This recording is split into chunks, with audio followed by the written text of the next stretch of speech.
political parties in the UK have invited Gujarat's Chief Minister to visit the UK and in fact make a speech in the British Parliament, the House of Commons. The ball was set rolling by the opposition parties Labour Friends of India when its chairman, Barry Gardiner, who's an MP, sent a letter to Mr. Modi last week inviting him to the House of Commons. Well, Mr. Gardiner joins us from Moscow now for more on that story. Mr. Gardiner, I'm sure you're not surprised that your invitation to Mr. Modi is making headlines here in India. What made you decide to extend this invitation? Well, quite simply, Narendra Modi is one of the foremost chief ministers of India. He is now the leader of the official opposition party, and of course we're coming up to an Indian election.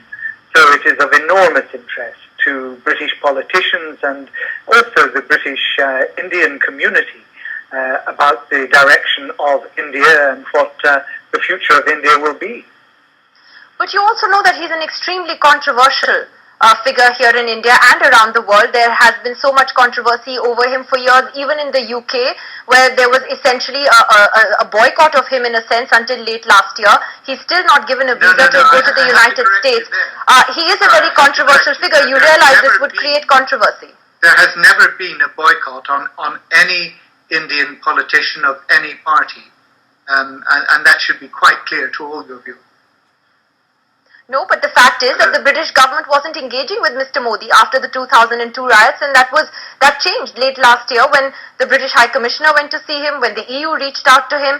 Obviously things are changing. He is a very controversial politician. How would you react to those who will oppose this?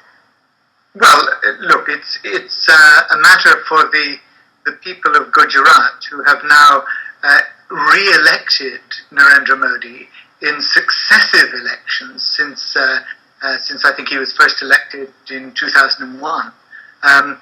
They have seen fit to restore him to office. It's not for me as a foreign politician to interfere in the democratic process in India in any way. All I know is that he has been extraordinarily in Gujarat. He is Chief Minister of State, with which Britain has done more business in terms of foreign direct investment than the rest of India put together.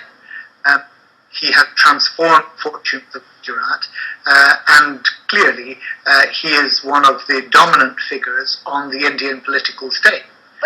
For that reason, Mr. Gardiner, those, there are others who will argue, particularly those looking at human rights issues, that the blot of 2002 still hasn't left him.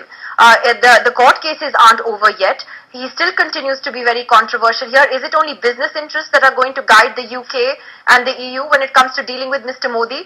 How would you respond to those who will look at his human rights record and bring that up?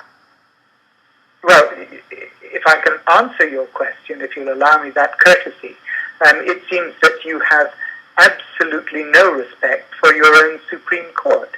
The Supreme Court of India has looked at those allegations, I believe on a number of occasions, and has always absolved Narendra Modi completely from those allegations. So for you to be bringing them up on Indian television, I find extraordinarily strange. Well, that's because we are a democracy and we are expected to bring up those issues, Mr. Gardiner. And let me just tell you that the cases legally are not closed yet. Yes, you're right. Well, nothing has been said in a court of law against Mr. Modi. You're right about that. But the cases are not legally over yet, and there's still a big moral question that hangs over him as well. Thank you very much, Mr. Gardiner, for joining us. You're very, very keen to talk over me rather than to conduct an interview. But if you think that democracy is best served by not observing the views and the judgments of your own Supreme Court, then I'm most surprised.